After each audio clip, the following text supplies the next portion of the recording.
This is Phyllis Parks, and I have with me Dennis Smith, and one of the big shots, I'll say, of the Georgetown Fair that I see you everywhere doing everything. So Dennis, just tell me a little bit about what is your position here at the fair? I'm on the Livestock Committee. I'm Beef Superintendent. Milton Dahlberg and I are General Livestock Superintendents since John T. Smith is kind of slowing down a little bit. So we've kind of transitioned in and helping with John T. and taking care of the General Livestock Committee. And you're on the board? Yes, I am on the board. Mm-hmm. Are you an officer on the board? I served 7 years as vice president, and so that was long enough. We stepped down and just doing the everyday stuff now. Okay, so I know you guys start early, and I know you probably work all year long planning the fair, but about when do you really get serious starting the fair?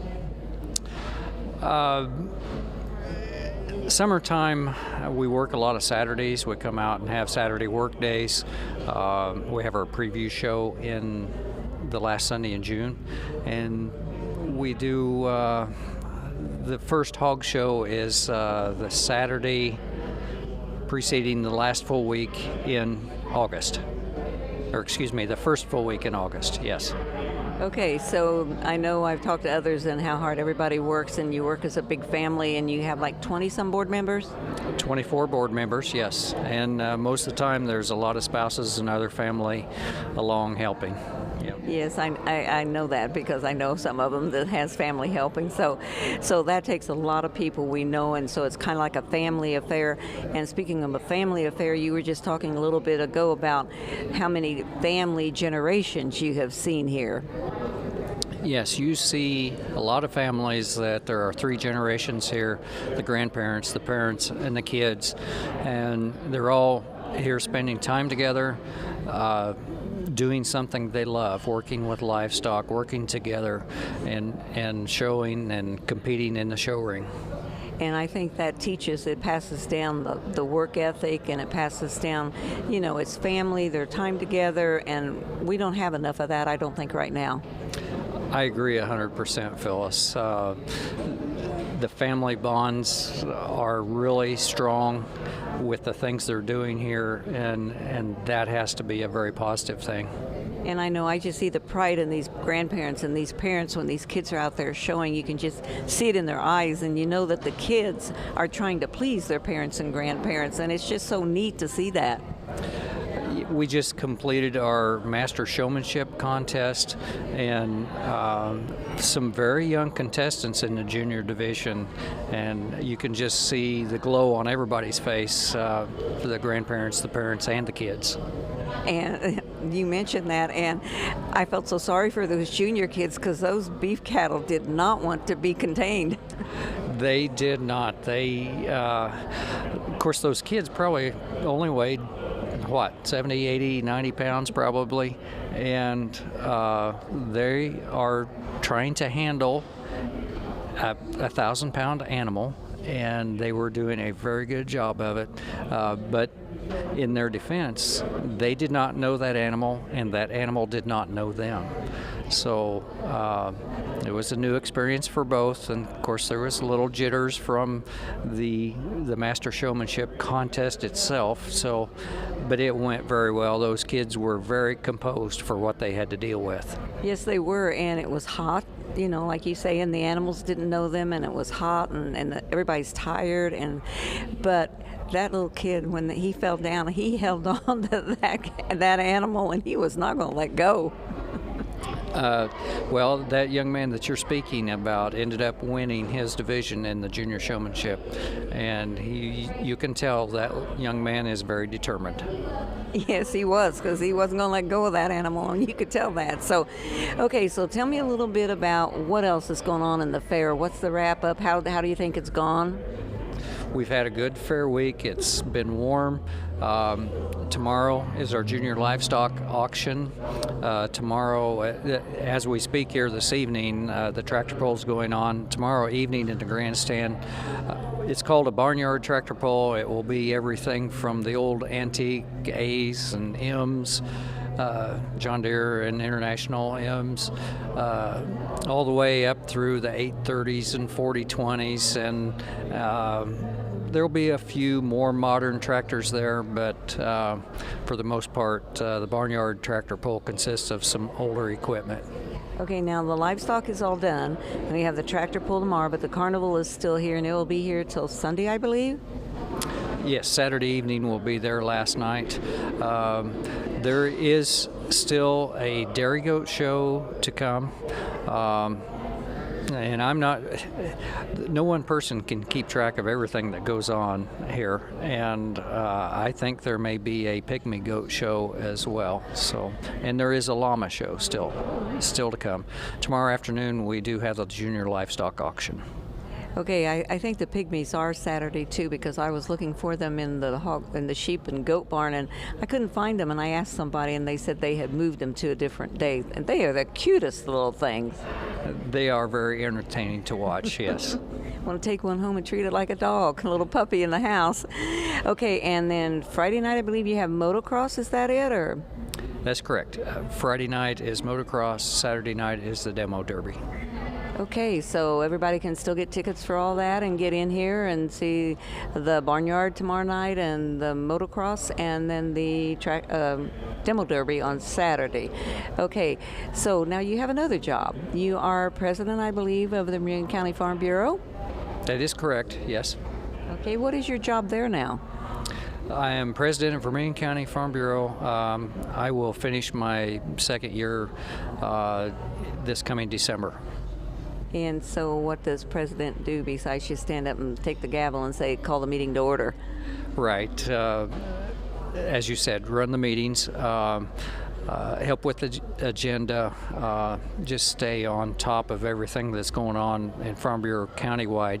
And then the county presidents are active at the state level with Illinois Farm Bureau. We attend a couple meetings a year to do with that, and of course our annual meeting in early December.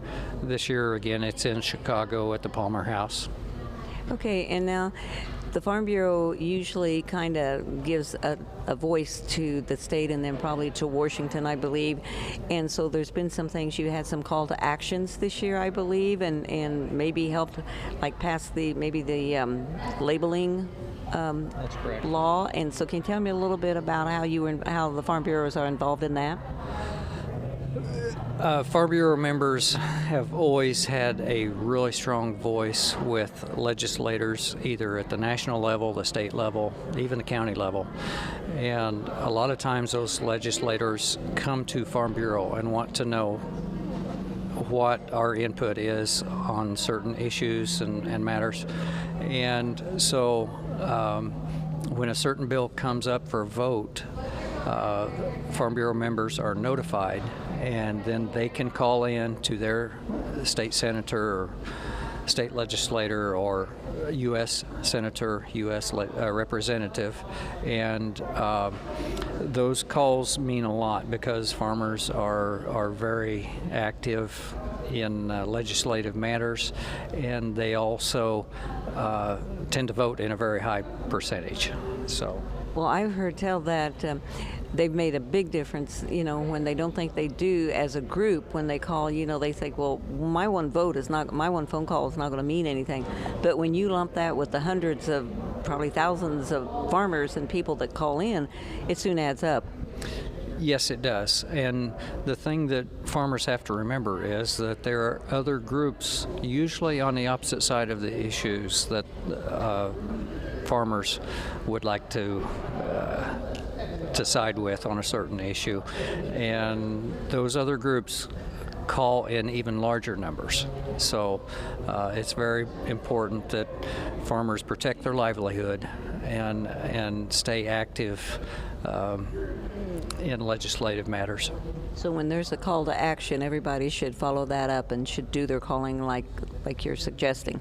That's correct, and it only takes a minute. A lot of times we have set up at our county level with the modern devices, a text is sent out with a link and a phone number to your U.S. senator, and all you have to do is punch that number, and soon you're on the line, and you're not going to talk to the senator, obviously, but their office staff will take the call, and they'll mark down that they have someone either in favor or opposed to a certain bill that's up for vote.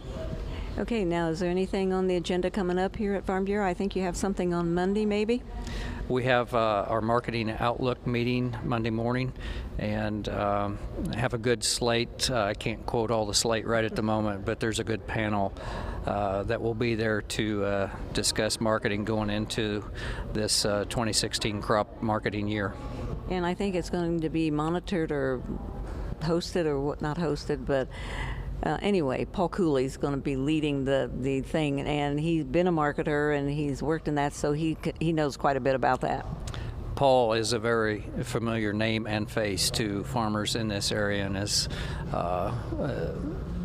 a lot of knowledge in marketing grain.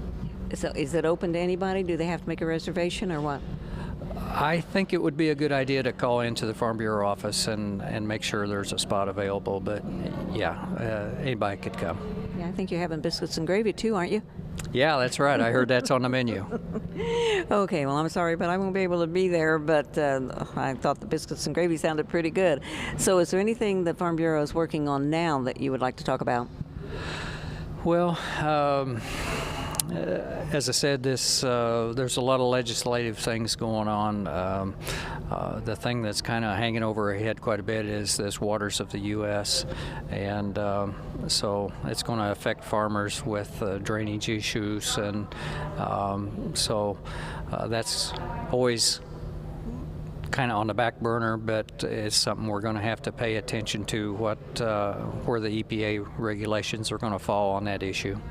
Okay, well, so everybody needs to just pay attention, keep alert. If they get something from Farm Bureau, pay attention to it and do their call to action and work on this, because it will affect a lot more people than what everybody thinks it will. As I said, drainage is a big issue to farmers, and modern farm production has shown that everywhere we have tile in the field is usually one of the highest yielding areas that we have when we see on the combine monitor. Okay, well, thank you, Dennis, and good luck with the rest of the fair, and good luck in the future. Thank you, Phyllis. Good to visit with you. Okay, that was Dennis Smith, and this is Phyllis Parks for WITY.